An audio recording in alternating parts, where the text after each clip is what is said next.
ভারতে টেসলার বৈদ্যুতিক গাড়ির কারখানা স্থাপনে ইলন মাস্কের উদ্যোগকে খুবই অযৌক্তিক বলে কটাক্ষ করেছেন মার্কিন প্রেসিডেন্ট ডোনাল্ড ট্রাম্প। এতে আবারও প্রকাশ্যে চলে এলো ভারতের বিষয়ে ট্রাম্পের মনস্তাত্ত্বিক দ্বন্দ্বের বিষয়টি। ভারতের বাজারে টেসলায় পা রাখা আর কর্মী সংগ্রহের ঘোষণার রেশ না কাটতেই এমন বিরূপ মন্তব্য আর ভারতের সমালোচনা করেছেন মার্কিন প্রেসিডেন্ট ডোনাল্ড ট্রাম্প।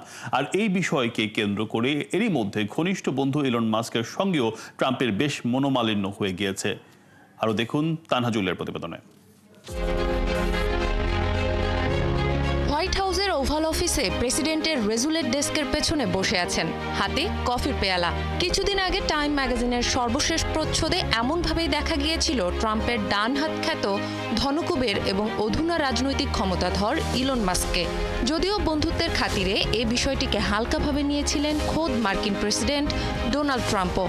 তবে এবার ভারতকে কেন্দ্র করে ইলন মাস্কের সঙ্গে মনোমালিন্যের ঘটনা ঘটেছে ট্রাম্পের। যুক্তরাষ্ট্রে ইলন মাস্কের সঙ্গে নরেন্দ্র মোদীর বৈঠকের পর ভারতে ব্যবসা শুরু করতে যাচ্ছে বৈদ্যুতিক গাড়ি নির্মাতা প্রতিষ্ঠান টেসলা, যেখানে ভারতের ওপর রেসিপ্রোকাল ট্যারিফ বা সমহারে শুল্ক বসানোর কথা বলছেন ট্রাম্প। সেখানে তারই ঘনিষ্ঠ সঙ্গী ইলন মাস্ক ভারতে টেসলার কারখানা ও শোরুম খোলার পরিকল্পনা করছেন। এই খবরে ভারতীয়রা খুশি হলেও বিষয়টি একেবারেই ভালোভাবে নেননি ট্রাম্প। টেসলা যদি ভারতে গিয়ে কারখানা বানায় তবে তা যুক্তরাষ্ট্রের সঙ্গে অন্যায় হবে। বিশ্বের সব দেশ আমাদের থেকে সুবিধা নিচ্ছে এবং শুল্ক আরোপের মাধ্যমে তারা এটা করছে। তার জন্য সেসব দেশে একটি গাড়ি বিক্রি করাও অসম্ভব। শিগগিরই বিশ্বের তৃতীয় বৃহৎ অর্থনীতির দেশ ভারতের বাজারে ঢুকতে চায় টেসলা। এরই মধ্যে প্রতিষ্ঠানটি নয়াদিল্লি ও মুম্বাইতে দুটি শোরুমের লোকেশন ঠিক করে ফেলেছে এবং কর্মী নিয়োগে বিজ্ঞপ্তিও দিয়েছে।